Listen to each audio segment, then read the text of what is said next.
It's my great honor to introduce today not just somebody who's an expert on the topic of transformational leadership, but somebody who's actually had a transformational impact on me and on generations of other students at Queen's School of Business and well beyond. And it was actually, I was reflecting this morning that it was in this very room about 20 years ago, sitting, right under that clock there in the back row, that I first heard Julian Barling speak, right? Because I was in the middle of the executive MBA program, and he was speaking about this thing called leadership. And to us, it all seemed at the time like, well, we came here to learn how to manage businesses, and leadership though is an art; it's not a science. And it's amazing how that thinking has shifted over the years. And the gentleman who's speaking to us now is a real pioneer, and he's made Queen's School of Business a pioneer on this topic, on the science of leadership. You've probably seen from the bio that he holds the Borden Chair of Leadership. He's the author of an incredibly successful book, The Science of Leadership: Lessons from Research for Organizational Leaders, which has been #1 in several categories on Amazon. He's also consistently exemplified something that our principal, Daniel, just spoke of a few minutes ago, because if Queen's aspires to be a research-intensive university that delivers a transformative learning experience for students, we need leaders in our faculty who are experts in both, who are both great researchers and who are also really effective in the classroom. And there's nobody that, or very few that I've ever seen that can equal Julian's effectiveness. So beloved and so popular was Julian that I remember one time he started to deliver a lecture, and people started to realize it was the same lecture he delivered the class before to us. But he was so compelling to listen to that no one interrupted him. And finally he says, "Have I given this lecture before?" And we said, "Yeah, but go on, because we like it so much." So he brings examples from Phil Jackson to Nelson Mandela, and he's really developed some really powerful thinking, not just on the role of the leader, but the role of the follower. And that's, the idea that a follower should be actively engaged in the leadership process. It's something that inspired me then, and something that I try to bring into my practice of corporate communications today. So let me introduce a great friend to Queen's University and a great leader for Queen's University, Julian. Thank you.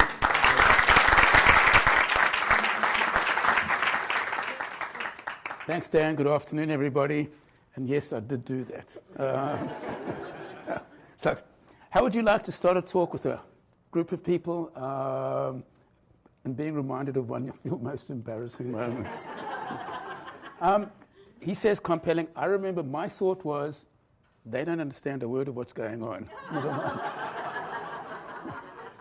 So what I'd like to do in the next little while is, we'll notice I'm going to say, we'll talk about leadership.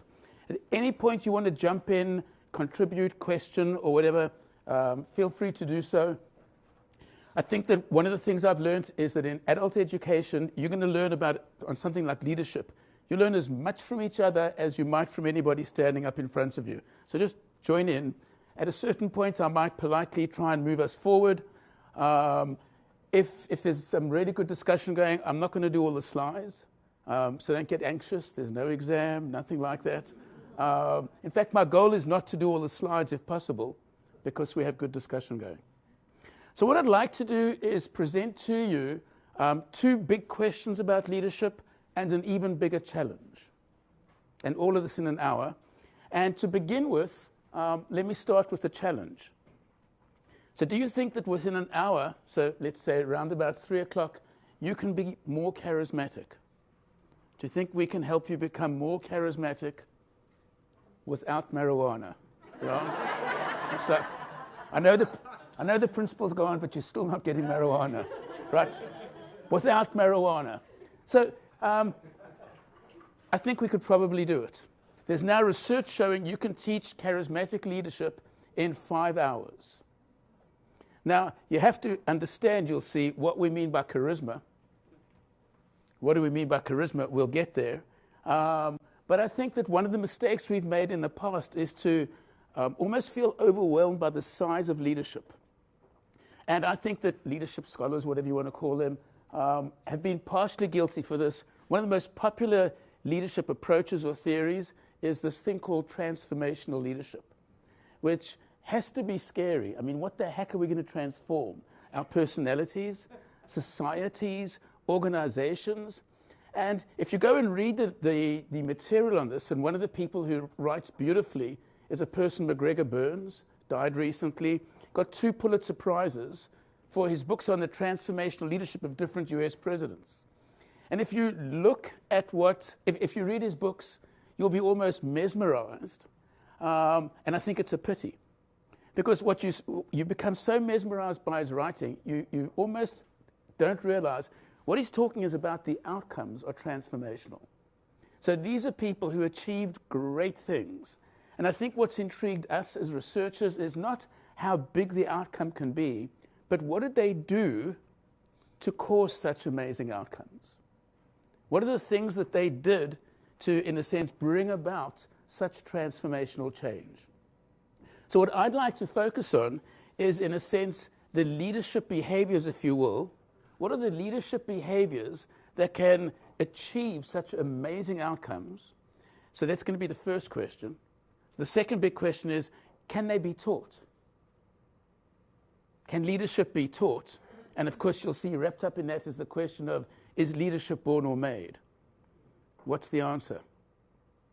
Is leadership born or made? So the answer is yes. Right? You'll see it's yes. And then we'll get back to this challenge of what are the most amazing things you can do, and you're going to see with the smallest acts of leadership. With the smallest acts of leadership are those truly transformational ones. So that's where we're headed. You ready? You ready? Did I do this with you before? No, I didn't. Okay.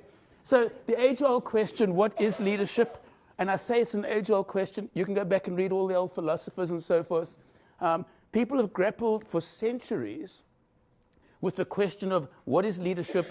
What is a definition of leadership? I'm not going to offer you one. I don't think I have a reasonable, decent, succinct definition of leadership. But what I will try and do is borrow from Supreme Court Judge Potter Stewart. You may recall this in 1964 in a ruling on pornography.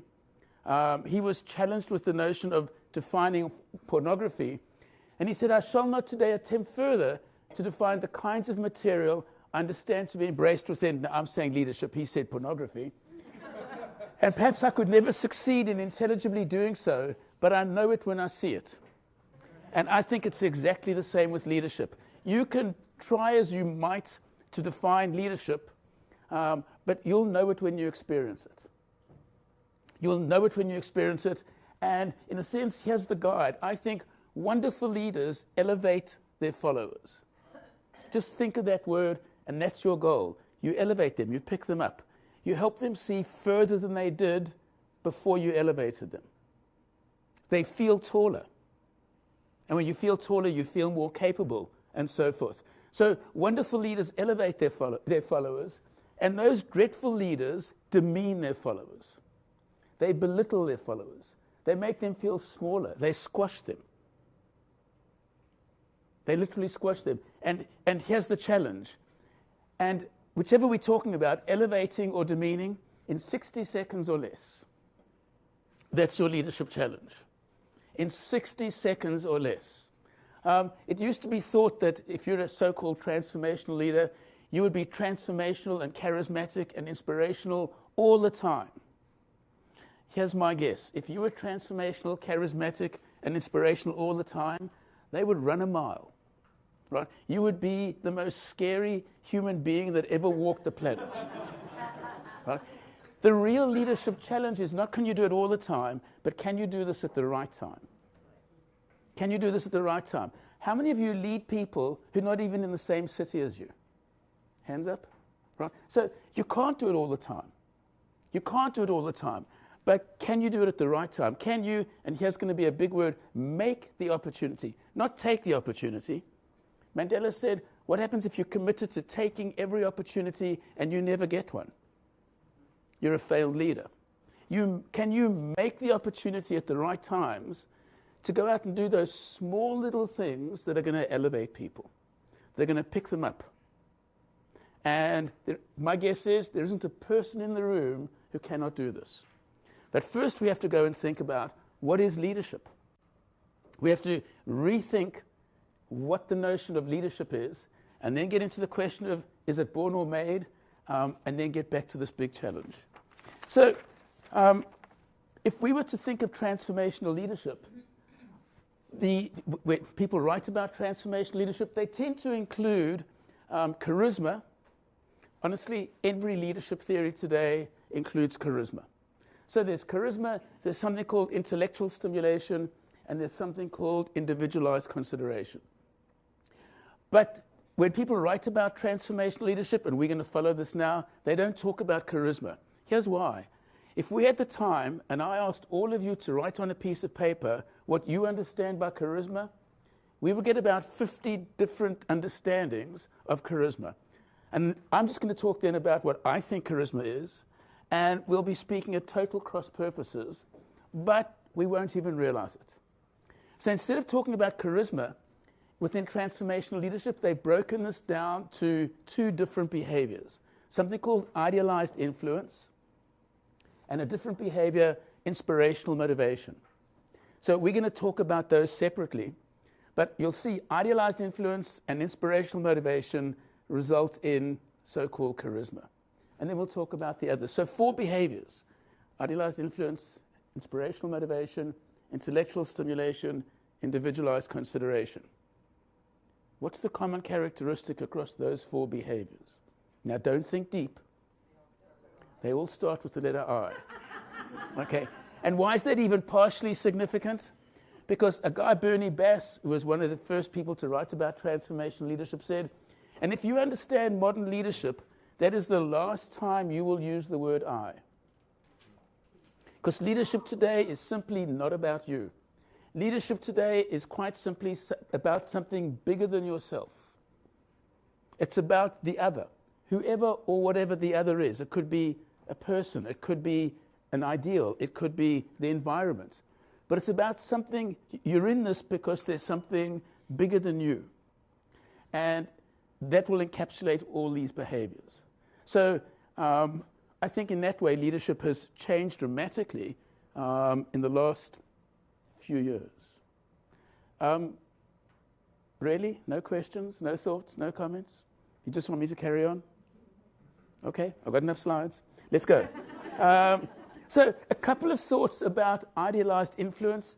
And the idea here is you will influence others through your ideals. Right? You will influence others through your values and through your beliefs. And it's what people often, if you read about transformational leadership, you'll see it's almost always the first of the 4 I's to be discussed. And people will ask, is that because it's alphabetically first? And the answer is no. It's generally accepted that this is, in a sense, the foundation stone of leadership. That your values are the foundation stone of your leadership upon which anything else, in a sense, is built or adds. And absent that foundation stone, anything else you do will probably seem inauthentic or make people feel awkward. So that's why they start with this. And the idea here is simply, this is about choosing to do the right thing.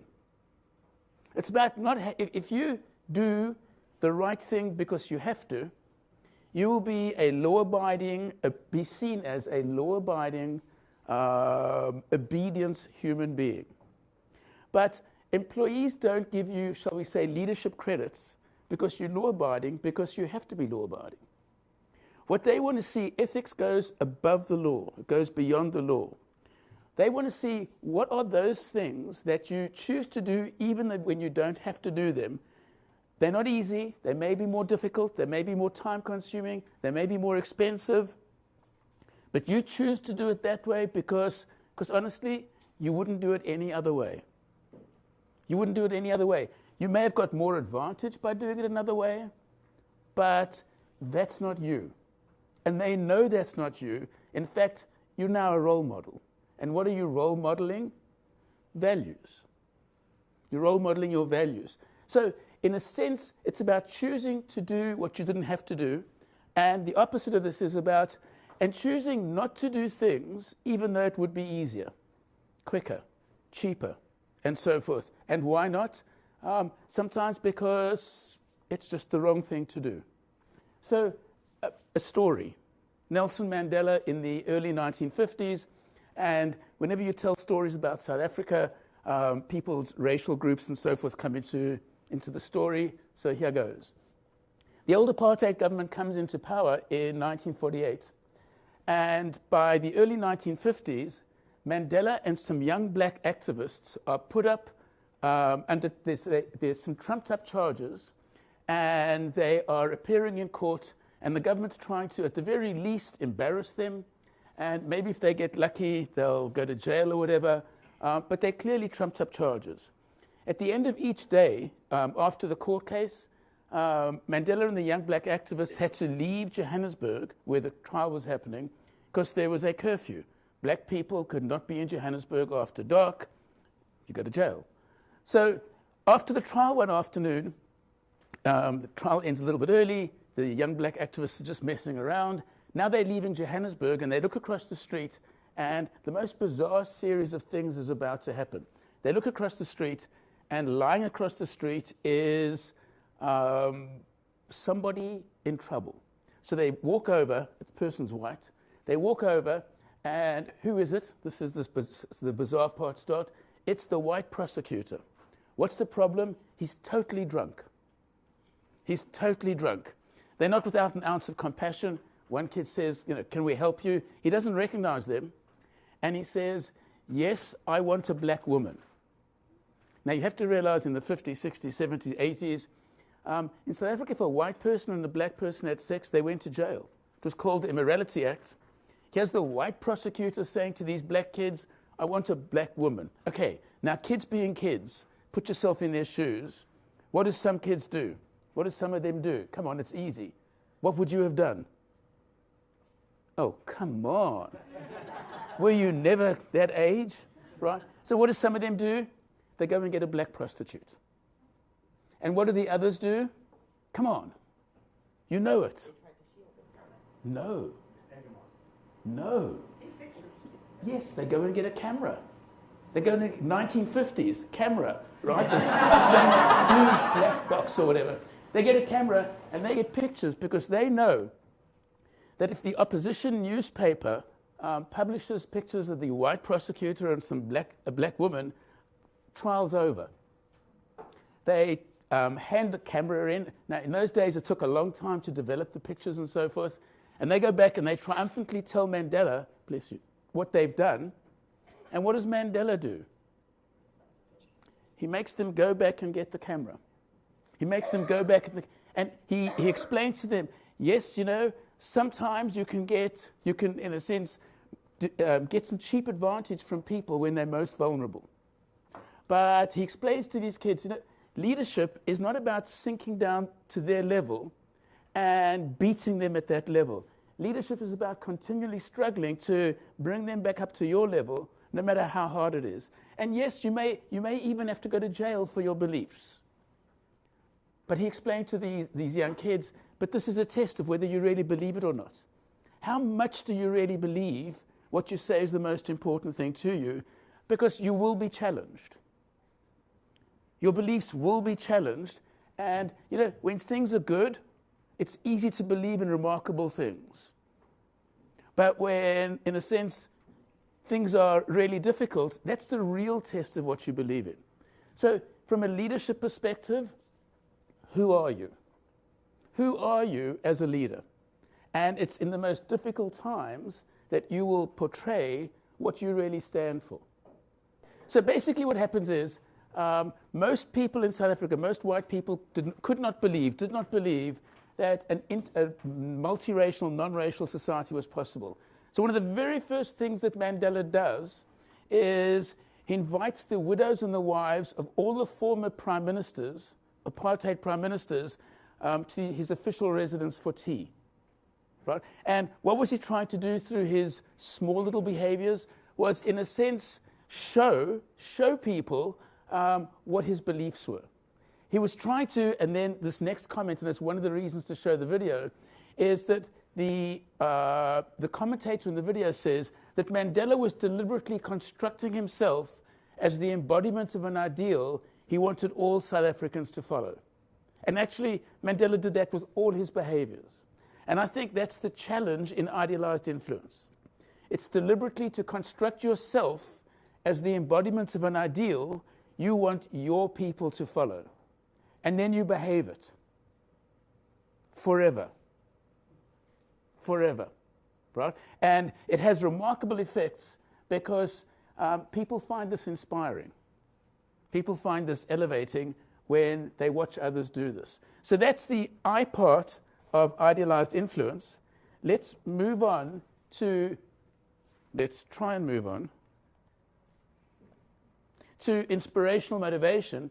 And at this stage, let me just tell you, you'll be thrilled to know no more videos. I have no more videos.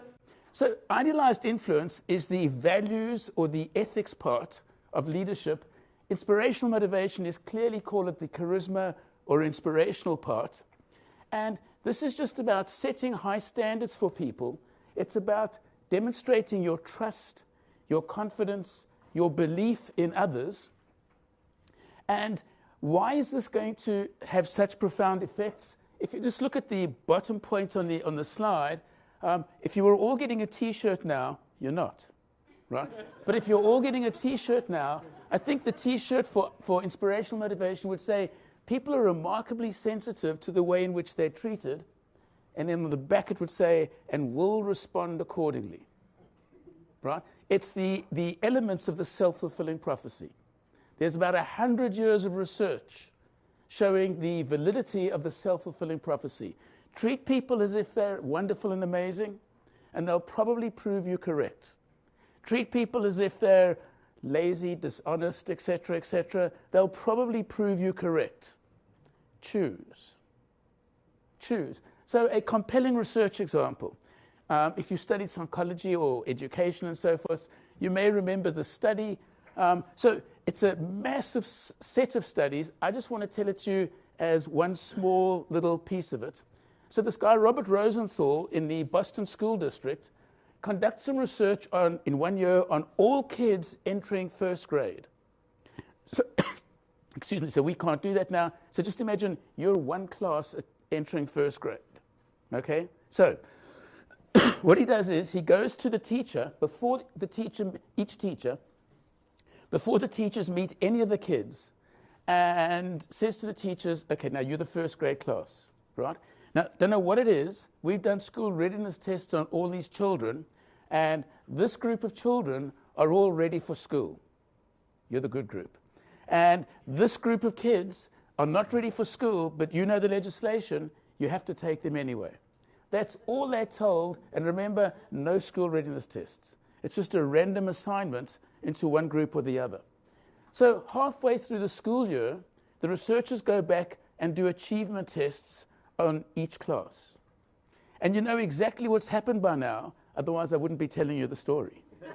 Right? So this group of kids significantly outperforms that group of kids. And here's the big leadership question. What has changed in this group of children? The answer is? So the answer is nothing. It all changed in the teacher. If I think, in a sense, that you can do it, right, what am I going to do? I'm going to set you harder problems to solve. I'm going to monitor your behavior less. If I set you harder problems to solve and monitor your behavior less, what are my behaviors telling you without me saying a word? I trust you. You're good. You can do this. And people are, even little people, are remarkably sensitive to the way in which they're treated and respond accordingly. Now this group, right, if I think you can't do it, what do? Talk slower, right? Set you simple problems. Watch everything you do, and my behaviors are saying to you, if I'm monitoring you more closely, I don't want you to make mistakes. I don't think you can do this by yourselves. I don't think you're ready. And here's the importance of all of this. The smallest behaviors have a profound effect on others. a profound effect on others. Now, in the study, they then go back halfway through the school year and they sort of lie to the teachers again. And they say, we just done school readiness tests on all the kids. They haven't. They did achievement tests. But they say, we've just done school readiness tests on all the kids again, and this group of kids is now ready to catch up. And at the end of the school year, there are no differences between the two groups. They show it twice in each class. So what are the smallest things you can do that can elevate another? Right? It is not the big stuff. It is profoundly not the big stuff. The challenge is not what are the biggest things you can do. The challenge is what are the smallest things you can do in 60 seconds or less to elevate other people. And in a sense, it's doable. You just kind of have to want to do it and then do it. So a quick story. You may have heard of the story. It happens in the 1960s in Florida at the NASA Space Center. Some dignitaries from Congress go on a tour of the Space Center after hours, and they walk into the beautiful atrium, and there's a janitor cleaning the atrium. And one or two of the dignitaries go to the janitor and say to him, so what do you do here? Now, quickly think, what's his response? Give me his immediate response. I'm the cleaner. Make that worse with the addition of one word. I'm just the cleaner. Right? Now, if you think you're just the cleaner, imagine what the atrium looks like. Right? Well, it turns out in the story that wasn't his response. He said, we're putting a man on the moon. Right? It wasn't sexist, it was a man. Oh, what do you do here? Oh, we're putting a man on the moon. Right? If you think you're putting a man on the moon, you're going to clean like somebody who's putting a man on the moon. Right? Because your work now means something. So where the heck would this guy get this crazy notion that he's putting a man on the moon? We don't know from the story. Right? But from other research, let me make a suggestion. Probably took 2 60-second interactions on the part of his supervisor, where the supervisor possibly stops at him and says, have you any idea how your work helps this organization? And the response will probably be, what are you talking about? Now, think about this. Have you ever thought that, if you clean really well and people walk in here and their first thought is, the first thing they see is an incredibly tidy, clean organization, they're going to think this is a really well-managed place. They're going to want to help us. If they walk in and this place is in kind of disarray, they're going to think this is an awfully run organization, and they're not going to want to vote extra money for us in Congress and so forth. Have you ever thought what your work can do for this place? And you probably have to do it again. That's why I said 2 60-second interactions, because the first time he's going to think you're smoking marijuana. And I say that because these interactions just don't happen often enough. It would be so atypical that it would be almost unbelievable. So I'm telling a group of MBA students this story once. The guy says, I'll tell you a story. He says he took over a pharmaceutical plant near Toronto, and one of the things they did was they made, on an assembly line, intravenous drips for infants. So on his first day, he walks around this huge plant, and he stops, and there's a young lady working on the assembly line, and he says to her, so what do you do here? And her response was, oh, we save babies. Oh, we save babies. So he was intrigued. Where the heck does she get this notion she saves babies? A previous supervisor one day had organized that everybody gets to work one day, there's a school bus, and they all go down to the hospital for sick kids and walk around and see that what they make every day saves babies.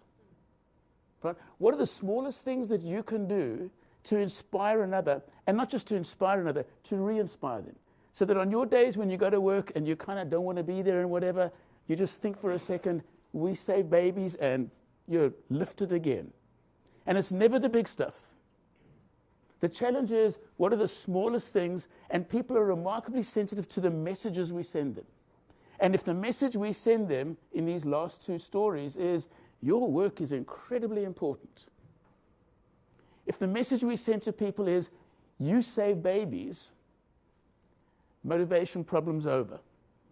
I don't think you have to worry about people skipping work for fun, because work is fun.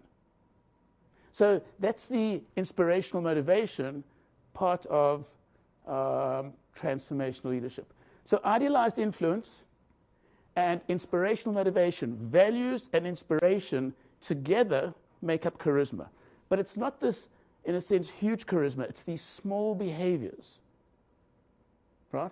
So you probably need to combine them. So what happens if you have somebody who has really wonderful values but is not inspirational? So that you don't get a combination. You get somebody who really has wonderful values and is not inspirational. Help me. What are they? Who are they? They're probably really good friends. Yeah, in fact, this is the friend you want.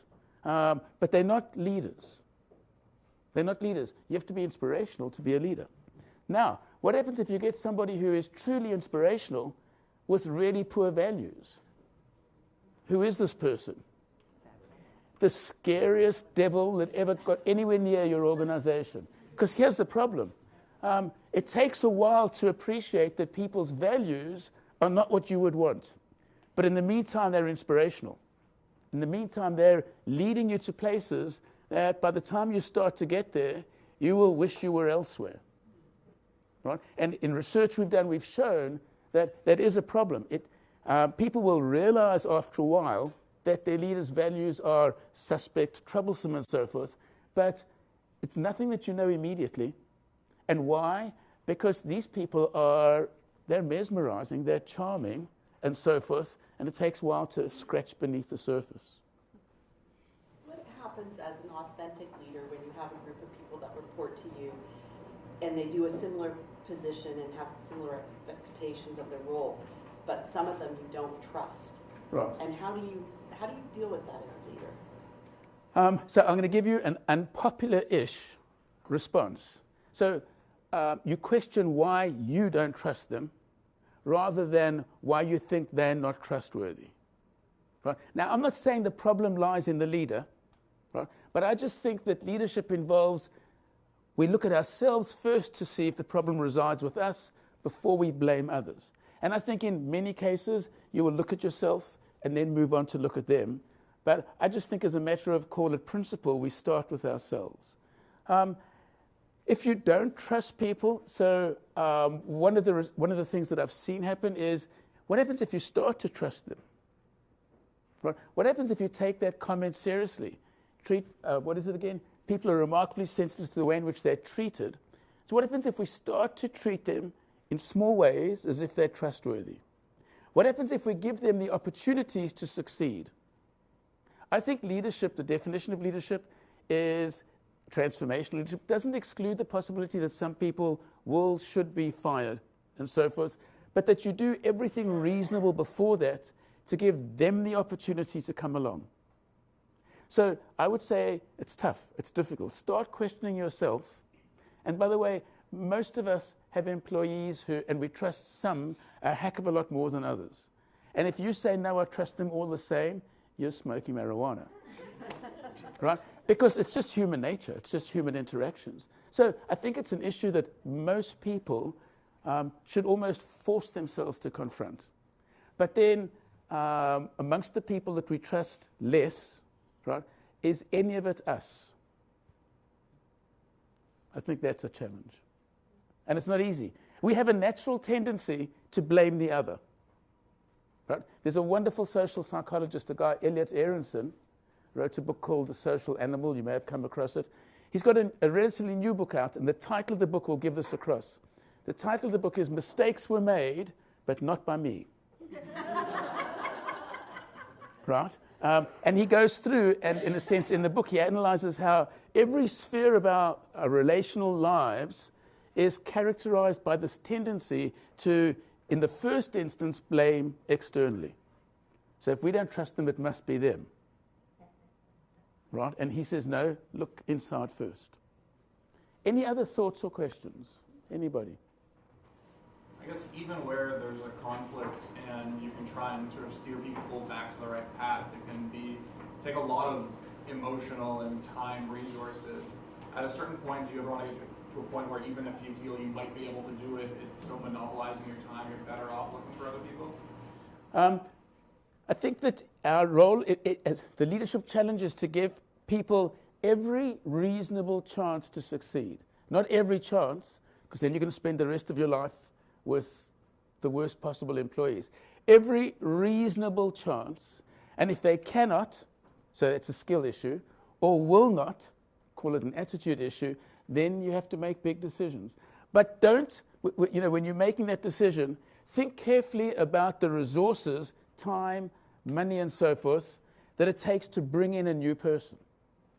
Right? Go to the literature, the academic, the scientific literature, and look at the extent to when do people start to become productive in a new job, and then balance that against getting rid of somebody. Right? But we should take every aspect into account. But I think it's every reasonable opportunity. In the old days, I used to say every opportunity. That's ridiculous. Okay, so moving on to the third I is, charisma, you'll find in virtually all leadership theories, intellectual stimulation is really kind of unique to transformational leadership. And what is the idea here? I call this the forgotten child of modern leadership theories because, again, most theories don't do this. And it's just about helping people, it's as simple as helping people think about old problems in new ways. Helping people think about old problems in new ways. And it sounds terrifically simple. It's incredibly important. This is the, if you will, the developmental or forward-looking part of leadership. One of the things that I've come to learn is if you want to differentiate wonderful and the less than wonderful leaders, one of the ways you can do it is that wonderful leaders look forward. They are forward-looking. And those less than wonderful leaders are people who are mired in the past. They just cannot let go of the past. And one of the psychological aspects about being mired in the past is it's all about the blame game. It's all about not being able to let go. FDR, in his first speech on hearing about the bombing of Pearl Harbor, his comments were that his responsibility at that point was to, in a sense, ensure the future, not look back to see who made mistakes that let this event happen. Right? His comment was, there's plenty of time to do that, but right now our job is to secure the future. We need, you'll see, to be more forward-looking. How many of you love the organizations you work for? Scary thought. Love the organizations.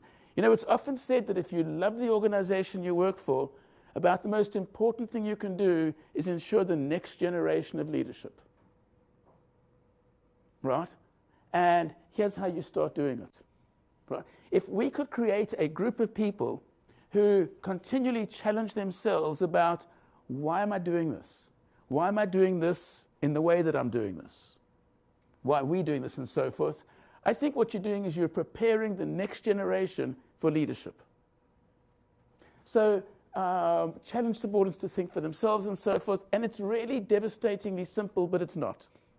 Right? So it's simple to do. In the old days, somebody came to you and said, hey, boss, should I do A or B? You'd tell them what to do. In the old days, you were a wonderful leader if you knew everything, if you could answer all their questions. In today's world, you will be a wonderful leader if you can help them answer their own questions. And what are you doing? You're just continually developing them. You're continually elevating them. And then when the time comes for them to step into leadership, they'll be ready.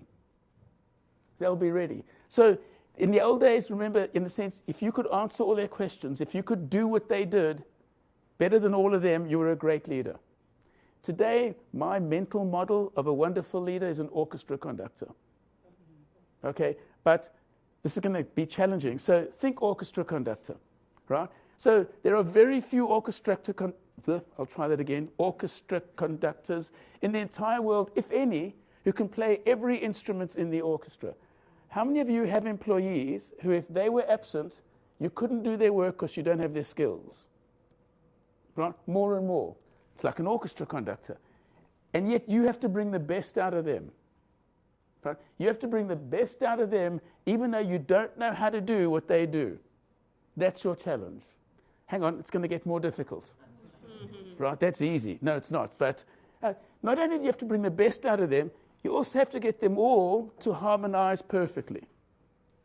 to harmonize their efforts perfectly within their teams, so say all the strings or whatever, and then the strings with the horns and so forth, and across teams. So it just got a bit more difficult. And now it's going to get more difficult. Think orchestra conductor, without speaking. Can you do this without speaking? And I'll show you an example in a little while. If you want to read an excellent book, I think it's a terrific, really important book. Have you heard of or read the book Quiet by Susan Cain? It is an amazing book. You should read it. It's really an amazing book. And she discusses introversion and leadership. George?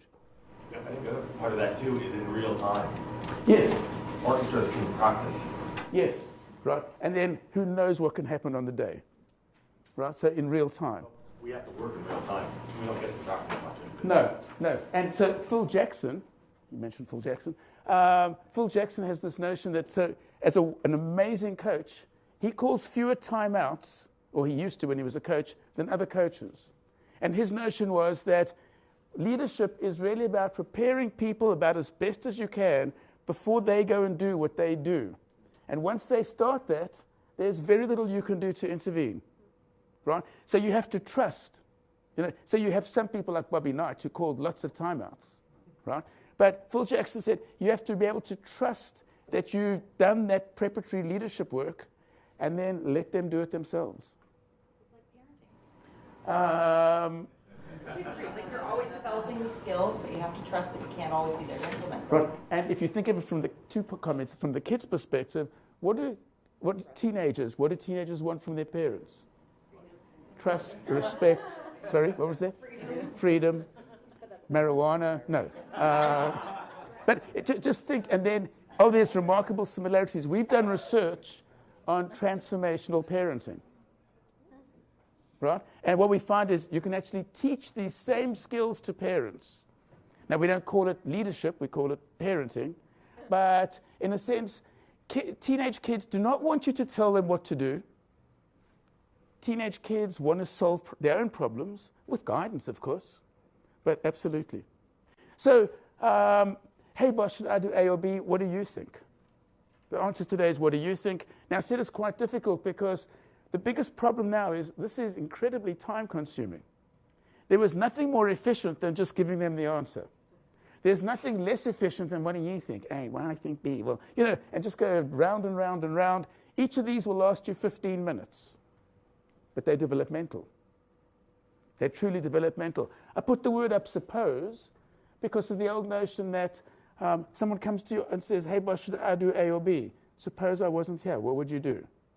Right? It just makes people think differently. So it's about, in a sense, it's a simple skill. We've shown we can teach this pretty simply, but it's about a big idea. And if you want to see the importance, Ralph Nader, and this is really sad, Ralph Nader said as long ago as 1976 that I start with the premise that the function of leadership is to produce more leaders, not more followers. And we can go into most organizations today, this is my experience, and they start with the premise that the function of leadership is to produce more followers and better followers and not more leaders. And they're different skills. They're really different skills. What we should be doing is valuing things like proactivity rather than, say, obedience. But we need to change the focus of what we do in organizations. When organizations do what Ralph Nader wants, they secure their future, not just their present. So then moving on to the last of the 4 I's, the individualized consideration. This is the relational part of leadership. This is the part that, so it's about listening, caring, developing, advising, mentoring, showing compassion, recognizing others. Is there anything on there that surprises you? Is there anything that you're going, wow, if I only knew that caring and developing was leadership, I would have been doing that? Right? No. This is the most troubling part of leadership. Why? Because everybody knows it, and yet when we do employee attitude surveys, this is the area where we're most likely to find employees saying, no, that doesn't happen. Right? Despite the fact that everybody knows it. So as this guy Sutton at Stanford says, he talks about the knowing-doing gap. And the knowing-doing gap may be, from a leadership perspective, biggest over here. So a question, why not? Why don't people, what's the problem? Come on.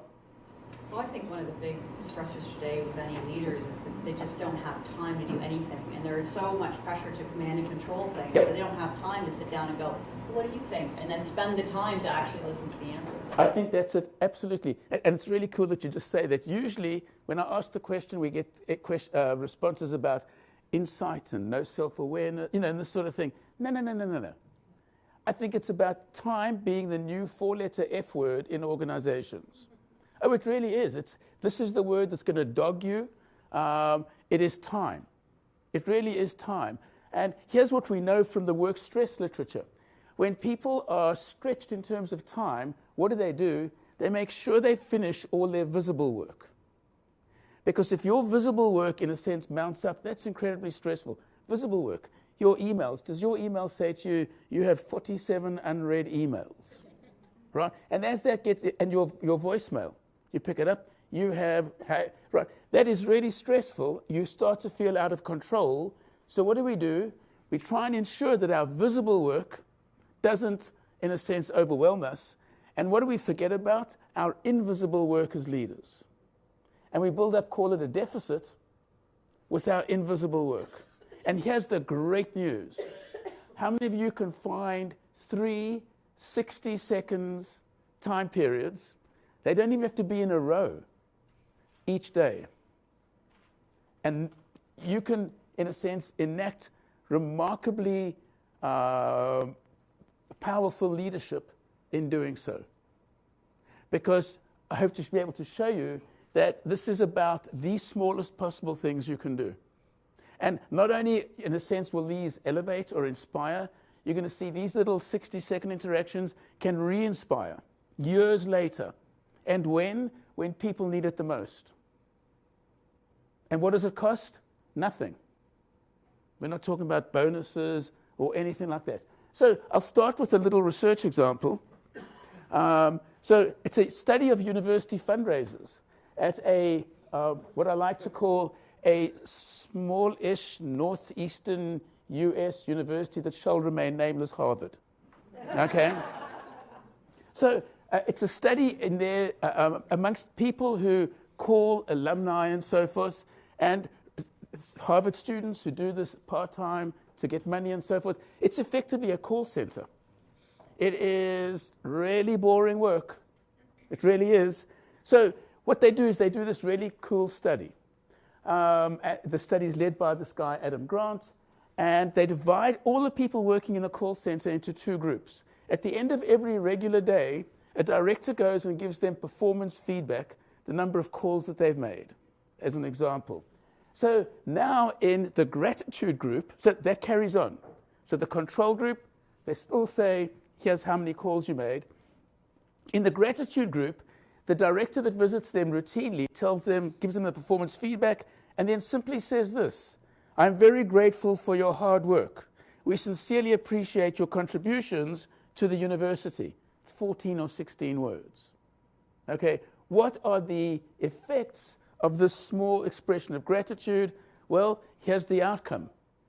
Right? What they could show is just that was sufficient to increase the number of calls in the next week by 50%. What are the smallest things you can do to pick somebody up, to help people realize it's not just the gratitude, by the way. If I can just go back a slide. It's, we sincerely appreciate your contribution to the university. Your work makes a difference. And when we help people realize that, they want to do amazing work. What are the smallest things we can do to elevate somebody else? So moving from this, what I'd like to do is take an example, as we like moving closer to the end, take an example from your behaviors. Will you work with me on this? Otherwise, you're going to have to stay here. Right? Okay, so work with me on this. How many of you have ever received a thank you card or an email or a voicemail from your boss? Hands up. Hands up. Keep your hands up. Keep your hands up. How many of you kept it for 3 years, 2 years, 3 years? Keep your hands up. What the heck is wrong with you? No, okay, so I don't mean that. But here's the question. Why would you keep it for, say, 3 or 4 or whatever years? Why would you do it? Because why is it meaningful? What makes it meaningful? Why do you appreciate it? Because you motivate it. Because you personally are being appreciated. Right? Why else? If you go back to the beginning comment,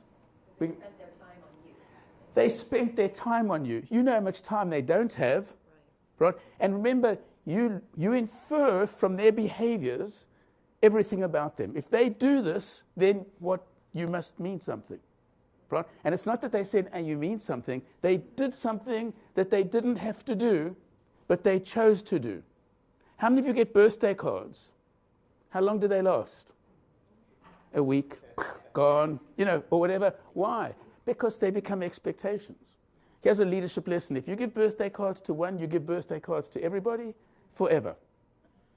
Right? If you forget once, that person will spend the rest of the year going, what did I do wrong? Right? Why does everybody get birthday cards? So it's a total expectation, and it becomes meaningless unless you don't do it. Unless you don't do it. But a thank you card, in a sense, is something they didn't have to do, that showed you how much they believe in you, care for you, and so forth. Okay, if you kept it for about 3 years ago, hands up again. If you kept it for about 3 years, hands up again, please. Okay, how many of you in that period or afterwards, when you're having a really bad day, go back and look at the card again, and it kind of picks you up again? Okay, so what are the small, hands down, what are the smallest things you can do, not just to elevate people, not just to inspire people, but to re-inspire them? And by the way, when do you go and look at it again and it works again? On your worst days. When you question whether you make any contribution, when you question whether they care for you, you look at it and it picks you up again. For what? A couple of bucks.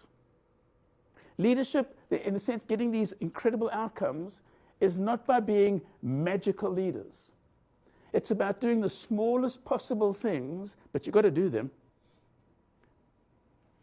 As you talk about all this, what keeps coming to my mind is authenticity. Yep.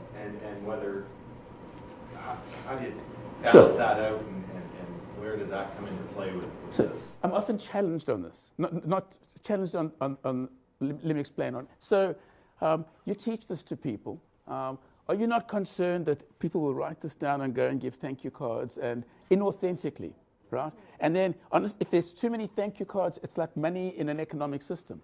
If there were too many thank you cards, they would lose their value. So am I not concerned that people will now just go and buy 100 and give them out one? Not at all. For everything that I've done, my biggest concern is, despite the fact that people know this here, it still doesn't happen. I want to go back to your example of the call center, where the persons were being thanked every time. That's where I got thinking about authenticity. Right, sure. They weren't thanked every time. They were thanked once. Just once. They were thanked once, and it went up the next week. I found myself wondering how much more powerful it could have been if each one had been thanked by name. Sure. Individually. Sure. And maybe, the guy, Adam Grant, actually did something else as well. He didn't send, in a separate study, a director in. He sent a student who got a scholarship and would have had to drop out of university without the scholarship. It had a greater effect. It had a greater effect, right? But it's still positive. This one was still positive, right? There's a flip side to this too. I've encountered people in my work who say thank you, but you can, to George's point, it's you think it's something that they just feel that they need to do, as opposed to something that you really did something that made a difference, Right. and you can register that. And Sure. I think we have to watch the Absolutely. whole authenticity and sincerity thing too, right? Absolutely. So don't do anything that's not you. If you don't mean it, don't do it. And I agree totally. And yet my experience is still that leaders are so busy that mostly they're not running around doing what they don't want to do. My biggest hassle is still people know this, want to do it, and don't get round to it. So the next point on the slide gets to this.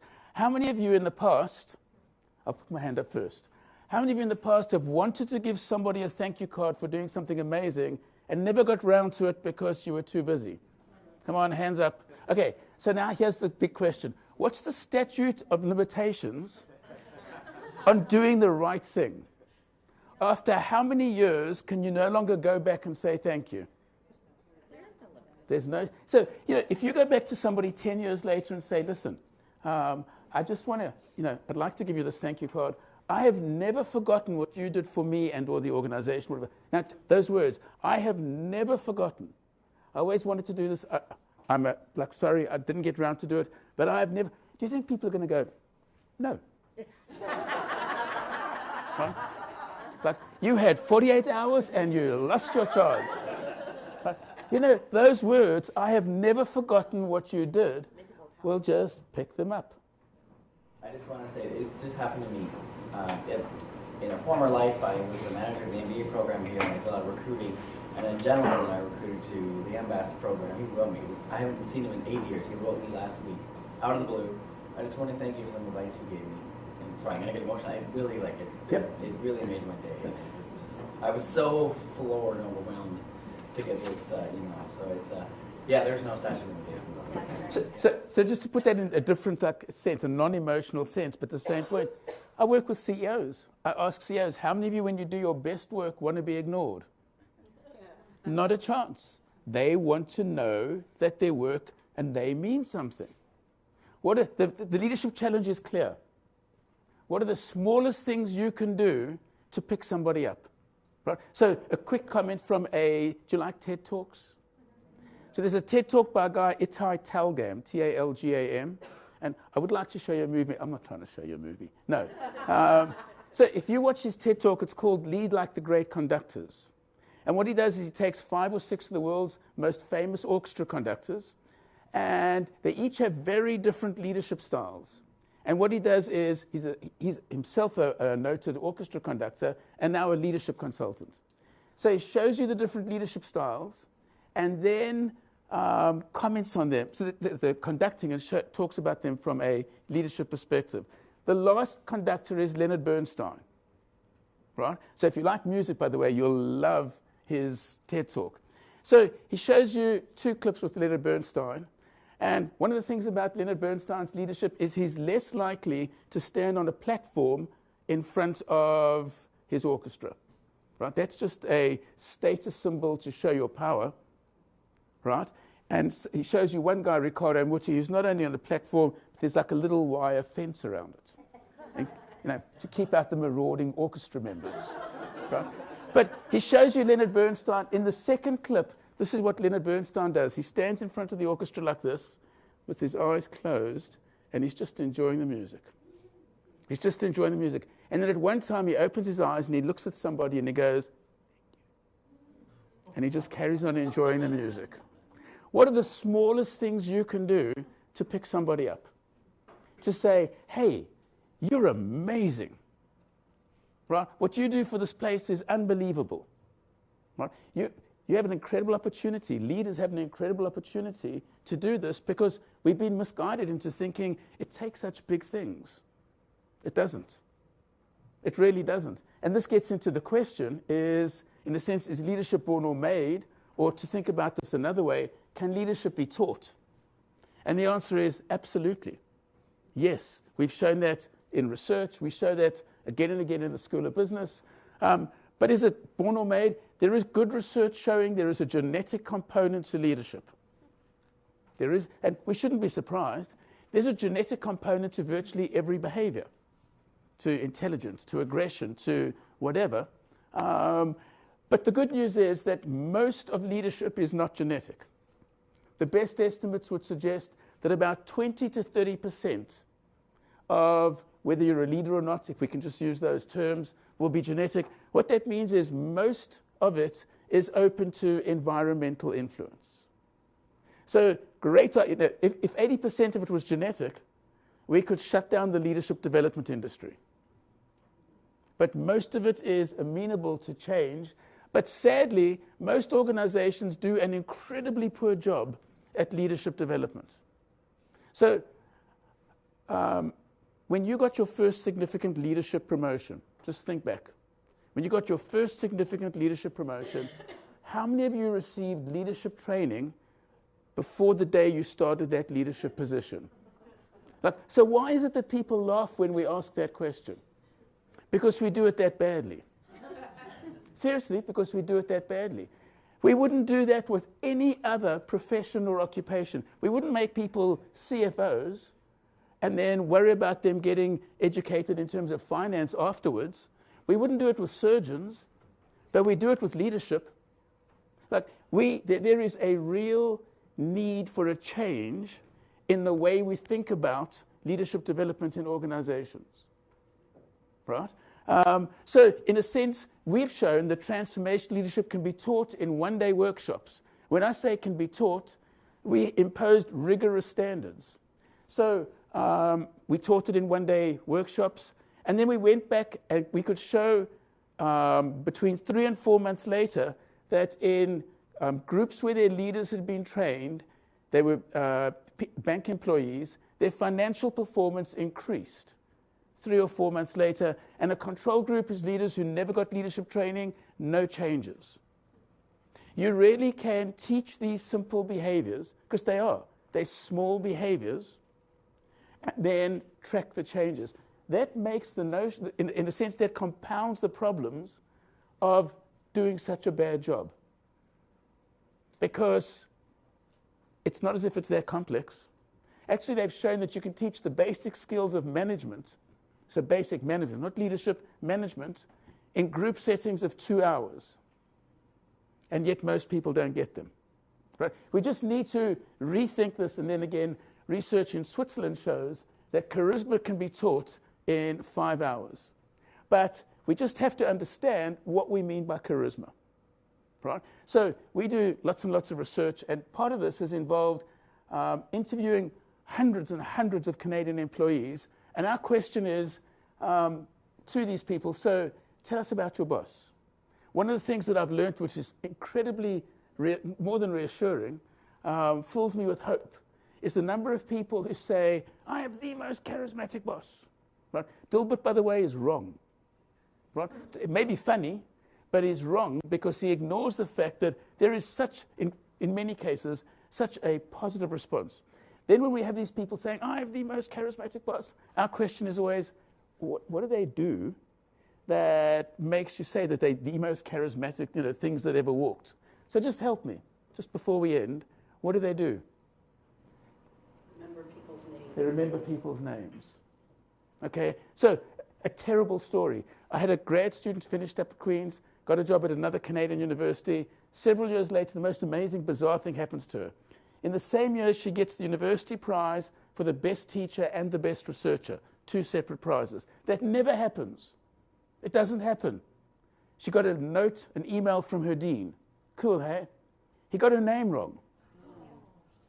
What are the smallest things you can do to suggest to people how little they matter? Doesn't take a lot. So remember their names. You know what we hear? They make eye contact when they speak to me. They make eye contact. If somebody makes eye contact, what are they telling you? Not only you're important, nothing else is. Nothing else is. What word do we use for people who talk to you but can't look at you in the eye? Shifty.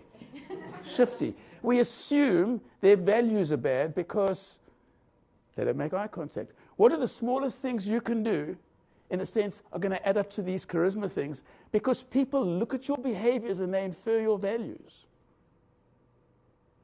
Right? They infer your values from the small little things that you do. They infer that you care. So the final story, I was driving to Syracuse one afternoon, listening to National Public Radio. And the host is interviewing a woman and her daughter who live in Vancouver. So the daughter's in her 20s. This is a few years ago. And what's the interview about? In the early 90s, the mom and this daughter, who was then about 5, 6 years old, the mom had gone to South Africa to work with the ANC in the anti-apartheid movement. And she takes her daughter and they go to this huge political rally, thousands and thousands of people there, and Desmond Tutu's on the stage and Mandela's on the stage and whatever. Now, if you're a parent, the worst possible imaginable thing's about to happen. She looks down and her daughter's gone. right? And the mom's telling the story. The daughter's gone. She goes totally frantic. And she's running around and whatever, and she's now at the back of this like huge, large crowd, can't find her daughter. So panicking, she looks up, where's her daughter? On the stage, right? So in a sense, she charges down to the front, and as she's trying to move to the front, the ceremony starts. And now there's a phalanx of security guards like standing in front of the stage, and she's like arguing, you have to let me in, my daughter. Not at all interested. And she looks up, and where's the brat? Sitting on Mandela's lap. Right? And the daughter remains on Mandela's lap for the entire ceremony. Right? So the mom tells the story. Then the host, the interviewer, turns to the daughter, it's like 20 years later, whatever, and he asked her, did this happen and so forth? Yes, it happened. And he says, so what was it like? And her response was, Mr. Mandela was so excited to meet me. And that's your challenge as a leader. If you think of it, that's your challenge as a leader. In a sense, to leave them with the feeling in that little while they're walking away that you were that excited to meet them. And my guess is, what would it have taken? Mandela probably asked her, what's your name? What school do you go to? Blah, blah, blah. Do you have a sister or a brother? We'd better be quiet now because these people are starting to bore us. He had that kind of humor, right? What are the smallest things you can do to leave people feeling 20 years later that whoever was so excited to meet you? And you can do it. You really can. Thank you very much.